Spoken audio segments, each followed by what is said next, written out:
Hello दोस्तों, मैं हूँ विभा और आपका स्वागत है मेरे चैनल लिविंग विद विभा पे। आज का वीडियो है मेरी इवनिंग रूटीन का वीडियो, जो कि थोड़ी सी हेक्टिक रहती है क्योंकि मेरे हस्बैंड का ऑफिस से आने का टाइम होता है। उसी वक्त मेरे बेबी को बाहर घुमाने ले जाना होता है, प्लस डिनर भी बाय 7-7:30 बना के रखना होता है और दूसरे दिन की भी तैयारी करनी होती है। तो आप समझ सकते हैं ओवरऑल इवनिंग्स बहुत ज़्यादा हेक्टिक होती हैं। और जो समर इवनिंग्स होती हैं ना, वो मुझे बहुत अच्छी लगती हैं क्योंकि पूरे सुबह से लेकर दोपहर तक इतनी धूप होती है, फाइनली शाम को थोड़ा ठंडक हो जाती है, हवा चलती है। तो ये मेरा बेबी है जो कि नेक्स्ट मंथ 1 ईयर का होने जा रहा है। इसको हम प्यार से गोलू बुलाते हैं और मैंने इसे अच्छी तरीके से फ्रेश करके मेरी मदर इन लॉ के बालकनी गार्डन में सेट कर दिया है। मेरी मदर इन लॉ इसे अच्छी तरीके से एंटरटेन कर लेती हैं और जब तक मम्मी इसे देख रही हैं तब तक मैं खाने की तैयारी कर लेती हूँ। तो आज खाने में मैं बनाने वाली हूँ कॉर्न करी विद रोटी एंड जीरा vegetable rice, followed by night drink of आम पन्ना, जो कि सीजनल है। तो आज अभी मुझे जाना है डिनर बनाने के लिए, जब तक गोलू बालकनी में एंजॉय कर रहा है। तो ब्रेकफास्ट और लंच के बाद मैं गैस को अच्छी तरीके से क्लीन कर देती हूँ, काउंटर टॉप को क्लीन कर देती हूँ, और ये मेरा डेली का रूटीन है आफ्टरनून का।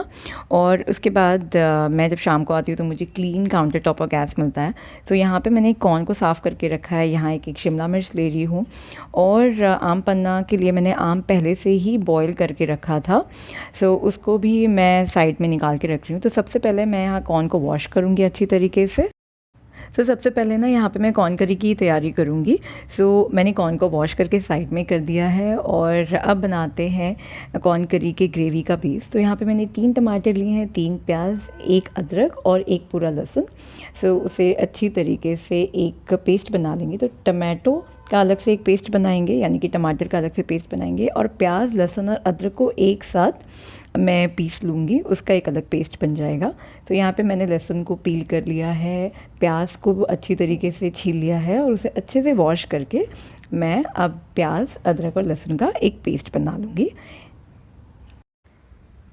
ऐसा होता है ना कि जब डिनर जल्दी बन जाता है तो पूरी जो शाम है वो भी थोड़ा फ्री मिलती है और हम दूसरे कामों पे भी कंसंट्रेट कर सकते हैं। तो यहाँ पे मैं टमाटो को काट कर उसके अच्छी तरीके से बीज निकाल देती हूँ वॉश करके, और उसका भी पेस्ट बना लेती हूँ। तो यहाँ पे मेरे 2 पेस्ट बन गए, और कॉर्न भी साफ़ कर दिया है मैंने, शिमला मिर्च को भी धो लिया है, और ये पूरी तैयारी हो चुकी है कॉर्न करी की। अब सिर्फ मुझे उसको छोका लगाना है, तो ये मैं बाद में लगाऊंगी। उसके पहले मैं आटा गूंद लेती हूँ, क्योंकि आटा गूंद के मैं साइड में रख लूँगी, तो वो सॉफ्ट हो जाएगा जब मैंने रोटी बनाना है। गर्मियाँ चल रही हैं तो जितना जल्दी मैं डिनर बना लूँ मेरे लिए उतना अच्छा है, बिकॉज़ जैसे जैसे शाम होती है ना वैसे वैसे थोड़ा आलस भी आने लगता है और डिले भी होने लगता है। और क्योंकि मेरे पास छोटा बेबी है तो उसको भी मैं थोड़ा टाइम देना चाहती हूँ, और पूरी फैमिली को भी अपना टाइम देना ज़रूरी है। और यूट्यूब की जो बाकी की एडिटिंग और जो आने वाले जो वीडियोज़ हैं उसके बारे में प्लानिंग, वो सब भी करने का टाइम मिल जाता है। तो यहाँ पर मेरा आटा गूंद चुका है अच्छी तरीके से, और आटा पहले से ही आप गूंद के रखो ना तो कैसा होता है, सॉफ्ट हो जाता है जब तक आप रोटी बनाते हो। तो यहाँ पे मैंने हल्का सा मीठा तेल लगा दिया आटे में, तो वो सॉफ्ट हो जाएगा, और इस आटे को मैं डब्बे में बंद करके साइड में रख दे रही हूँ। तो यहाँ पे मेरी कॉर्न करी की तैयारी हो चुकी है, आटा लग चुका है, और अब मैं तैयारी करूँगी आम पन्ने की और जीरा और वेजिटेबल राइस बनाने की। आटा लगा दिया है मैंने और रोटी मैं बाद में बनाऊंगी। इस वक्त मैं आम पन्ना की तैयारी कर लेती हूँ। तो जो मेरे पास 2 कच्चे आम थे, एक रात पहले ही मैंने उबाल लिया था उसे कुकर में 2 सीटी देकर, और अब मैं उसका पल्प निकाल रही हूँ आम का, और वो पल्प को साइड में रख दूँगी। मैं आम पन्ना बाद में बनाऊँगी। और पल्प निकालने के बाद यहाँ पर मैं वेजिटेबल जीरा राइस की तैयारी कर रही हूँ। तो यहाँ पर मैंने बासमती चावल ले लिया है, 3 से 4 बार अच्छे से धो के उसे भिगो कर रख दिया है। और भिगोना इसलिए ज़रूरी है ताकि वो किसी तरीके की गैस ना फॉर्म करे पेट में। अगर आप चावल को भिगो देते हैं तो चावल खाने के बाद गैस नहीं होती। तो यहाँ पे आम पन्ना की तैयारी हो चुकी है, आटा लग चुका है, और चावल भी धुल के मैंने भिगो दिए हैं, और कॉर्न करी की भी तैयारी कर दी है। और जब तक गोलू के पापा ऑफिस से आ रहे हैं तब तक थोड़ा टाइम मैं गोलू के साथ स्पेंड कर रही हूँ यहाँ पे। और यहाँ पे ना गोलू का बर्थडे आने वाला है, तो हम सब कोशिश कर रहे हैं कि बर्थडे के पहले ये थोड़ा चलना शुरू कर दे। अब ये क्रॉल करता है और थोड़ा पकड़ पकड़ के चलता है। तो इस वक्त ना मैं थोड़ा इसे एक प्रैक्टिस देती रहती हूँ चलने की, और ये बहुत खुश हो जाता है जब मैं इसका हाथ पकड़ के इसको चलवाती हूँ पूरे घर में। और मुझे ऐसा लगता है ना कि बाय हिज बर्थडे, जो कि नेक्स्ट मंथ है मई में, ये चल देगा। और यहाँ पे गोलू के पापा आने वाले हैं, तो मैं ना यहाँ पे चाय चढ़ा रही हूँ, और चाय के साथ साथ ना मैं यहाँ पर मखाने भी थोड़ा सा रोस्ट करके मैं अपने हस्बैंड को दूँगी। तो यहाँ चाय में मैंने इलायची और चाय का मसाला डाल दिया है, दूध भी डाल दिया, और जब तक चाय पक रही है तब तक मैं मखाने रोस्ट कर लेती हूँ। सो आप देखेंगे कि मैं मैक्सिमम खाना स्टील के बर्तन में बनाती हूँ, लेकिन स्टील के बर्तनों का हल्का सा एक ही प्रॉब्लम है कि कैसे लो आंच में बनाना होता है, लो फ्लेम में, वरना खाना जलने का डर होता है। लेकिन खाना काफ़ी टेस्टी बनता है और हेल्थ के लिए भी काफ़ी सेफ़ होता है। तो चाहे कुकर हो, चाहे कढ़ाई हो, चाय का बर्तन हो, मैक्सिमम टाइम मेरी कोशिश होती है कि मैं स्टील के बर्तन में अपना काम करूं खाना बनाने का। और यहाँ पे गोलू थोड़ा सा बीच बीच में आ रहा था मेरे से मिलने, क्योंकि छोटा बच्चा है तो उसे डेफिनेटली अपनी मम्मी की ज़रूरत पड़ती है। और ये मेरी मदर इन लॉ है, जो कि बहुत ही अमेजिंग लेडी है, और गोलू की तो ये जान है, बहुत ज़्यादा प्यार करती हैं गोलू को। सो जब तक चाय पक रही है तब तक मैं जीरा वेजिटेबल राइस कुकर में डाल देती हूँ। यहाँ पे मैंने सारे खड़े मसाले लिए हैं, और मेरे हस्बैंड को ना ऐसे खड़े मसाले वाले चावल बहुत पसंद है, जिसमें तेज पत्ता हो, दालचीनी हो, कश्मीरी खड़ी लाल मिर्च हो, ये सारे मसालों के साथ ना उन्हें चावल बहुत पसंद है। तो मैं यहाँ पे कुछ वेजीज़ डालूँगी, जैसे बीन्स हुआ, मटर हुआ, और ये खड़े मसाले डालूँगी। ऊपर से जीरा डाल दूँगी, जिससे बहुत अच्छा फ्लेवर आता है, और थोड़ा सा घी या तेल भी आप डाल सकते हैं, जिससे चावल खिले खिले बनते हैं। और पानी का मतलब बहुत ज़्यादा पानी नहीं डालना है, मतलब 1 कटोरी चावल में आपको 1 कटोरी पानी डालना है। आप उससे चाहिए तो थोड़ा ज़्यादा डाल सकते हैं, क्योंकि बासमती चावल है तो थोड़ा सा पानी ज़्यादा लेता है, लेकिन बहुत ज़्यादा पानी मत डालिए, वरना चावल खिले खिले नहीं बनेंगे। वेजीज़ में आप बीन्स, मटर, जो कि फ्रोज़न मटर है, मटर का तो सीज़न जा चुका है तो मैं फ्रोज़न मटर यूज़ करती हूँ, गाजर, ये सारे वेजीज़ डाल सकते हैं, खड़े मसाले डाल सकते हैं, और मैंने यहाँ पे हल्का सा नमक भी डाला है, पानी डाल दिया है, और अब मैं कुकर लगा दूँगी। और यहाँ पे मैंने कुकर का ढक्कन लगा के ना इसे गैस पे चढ़ा देना है, और कम से कम 2 सीटी तो आपको लगानी ही है, मीडियम फ्लेम पे या तो हाई फ्लेम पे। तो यहाँ पे पहली सीटी आ चुकी थी, ये दूसरी सीटी है, और यहाँ पे गोलू के पापा आ चुके हैं, यानी कि मेरे हस्बैंड मनीष, ये घर पे आ चुके हैं। और चाय भी रेडी है, मखाने मैंने ऑलरेडी दे दिए थे मेरे हस्बैंड को, वो फ्रेश हो चुके हैं। और यहाँ पे मैं अपनी मदर इन लॉ को चाय दे रही हूँ, मैं भी चाय ले रही हूँ इस वक्त। और ऐसा होता है ना कि चाय time, dinner time, lunch time, breakfast time सब साथ में ही करते हैं। ओके, सो इस तरफ मैं अपने हस्बैंड को चाय और रोस्टेड मखाने दे चुकी हूँ, और गोलू के लिए भी मैंने कुछ स्नैक्स बनाया है, और मैं भी चाय पी रही हूँ। यहाँ पे जब तक सब चाय पी रहे थे ना, तब तक मेरा चावल हो चुका है, और आप देख सकते हैं कितने खिले खिले चावल बने हैं कुकर में। सो सारा मतलब ये मैजिक होता है पानी का। पानी बहुत आपको बहुत ज़्यादा नहीं डालना है, मैंने आपको अंदाज़ा पहले ही बता दिया कि कितने चावल में कितना पानी लेना है। और क्योंकि कुकर में मुझे खिचड़ी डालनी है गोलू के लिए, तो मैं ये वेजिटेबल जीरा राइस को एक बोल में निकाल के साइड में रख दूँगी, और उसके बाद मैं गोलू की खिचड़ी भी डाल दूँगी। मेरे हस्बैंड आ चुके हैं, और मेरा जीरा राइस हो चुका है। और यहाँ पे खिचड़ी डालने से पहले ना मैं यहाँ पे कॉर्न को स्टीम कर लूँगी 1 सीटी देकर। सो कॉर्न थोड़े कड़क होते हैं ना, तो उसे आप 1 या 2 सीटी देकर कुकर में स्टीम कर सकते हैं। और जब तक कॉर्न स्टीम हो रहे हैं कुकर में, मैं यहाँ पे कढ़ाई चढ़ा दिया है, मैं इसकी ग्रेवी बनाऊंगी, यानी कि एक बेस बना लूँगी करी का। सो जो हमने स्टार्टिंग में प्याज का पेस्ट बनाया था, प्याज, अदरक और लहसुन का पेस्ट और टमाटर का पेस्ट, वो मैं अभी यूज़ करके इसका बेस बनाऊंगी। तो यहाँ मैं जो भी खाना बनाती हूँ ना, राई के तेल में बनाती हूँ। डिनर और लंच का जो भी आइटम होता है, खास करके सब्ज़ियाँ, करी, जो भी होता है ना, राई का तेल यूज़ करती हूँ। सो राई के तेल में मैंने जीरा डाल दिया, और ये अदरक, लहसुन और प्याज का पेस्ट डाल दिया है, और इसको मुझे अच्छी तरीके से भूनना है। तब तक चलाना है जब तक ये गोल्डन ब्राउन नहीं हो जाता है, उसके पहले कोई दूसरे मसाले मुझे नहीं डालना है। और यहाँ पे मेरी जो कॉर्न है वो स्टीम हो चुके हैं, मैंने यहाँ पे 1 सीटी दी थी। यहाँ ना कढ़ाई में जो प्याज का मैंने पेस्ट डाला था, अदरक लहसुन प्याज का, वो गोल्डन हो रहा है धीरे धीरे। मैंने शिमला मिर्च भी काट ली है और सारे सूखे मसाले भी तैयार रखे हैं। उसमें एक और एडेड मसाला है, वो है मैगी मैजिक मसाला, वो भी मैंने डालना है लेकिन लास्ट में।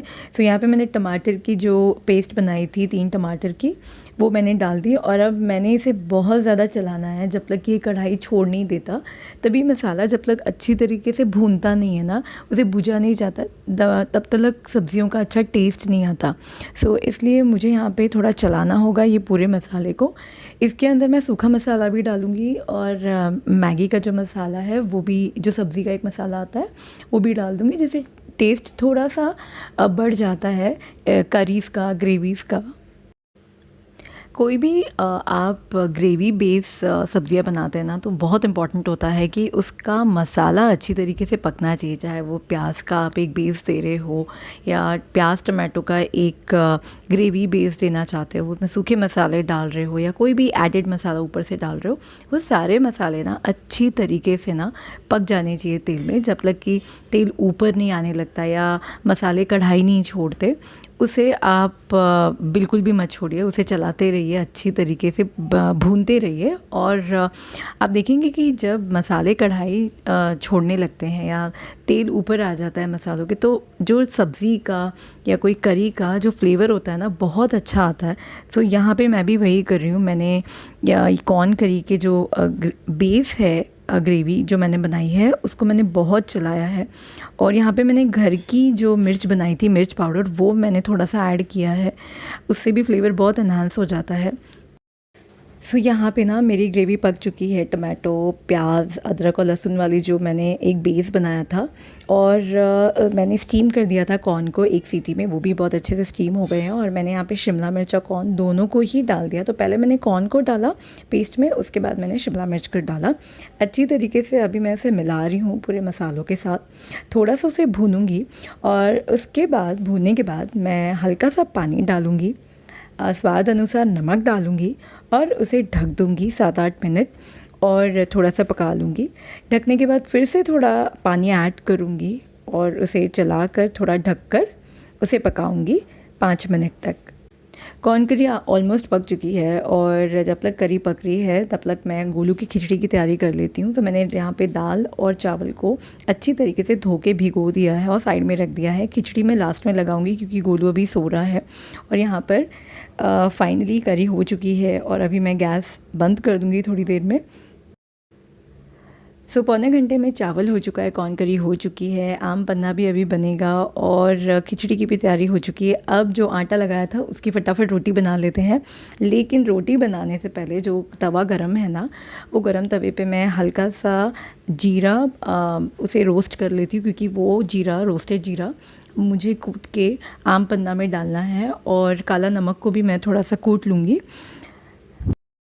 मैंने मिक्सर ग्राइंडर में काला नमक, जीरा और जो आम का पल्प था, कच्चे आम का जो मैंने उबाल के रखा था, उसका पल्प मैंने मिक्सर में डाल दिया है। आप चाहें तो थोड़ी हल्की सी शक्कर भी डाल सकते हैं और उसका एक कॉन्सेंट्रेट, एक गाढ़ा कॉन्सेंट्रेट में बना लूँगी।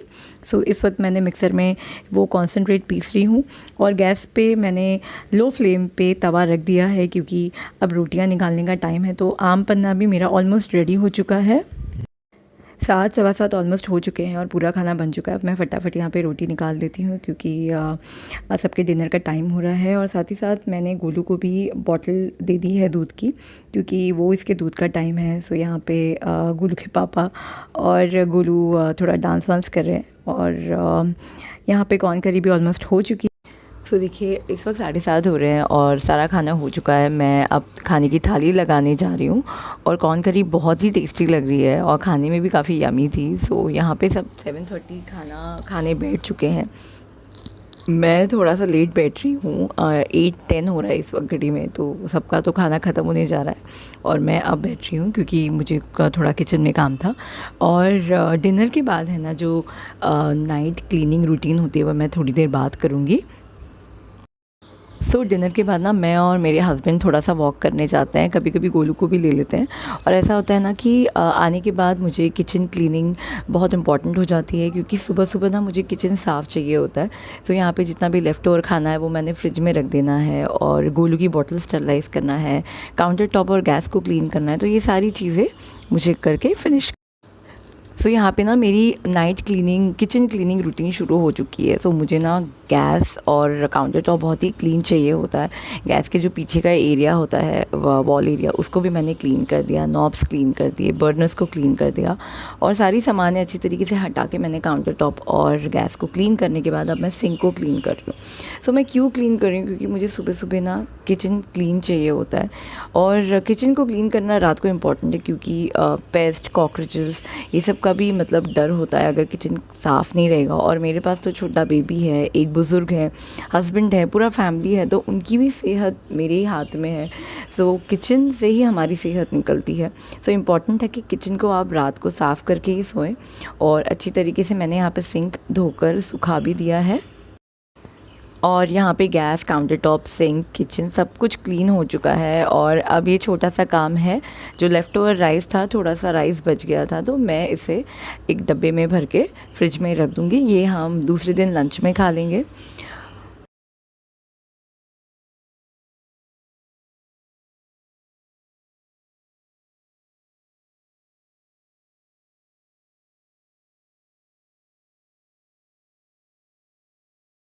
और किचन क्लीनिंग के बाद और लेफ़्ट ओवर फूड को फ्रिज में रखने के बाद भी ना थोड़ा काम बच गया है।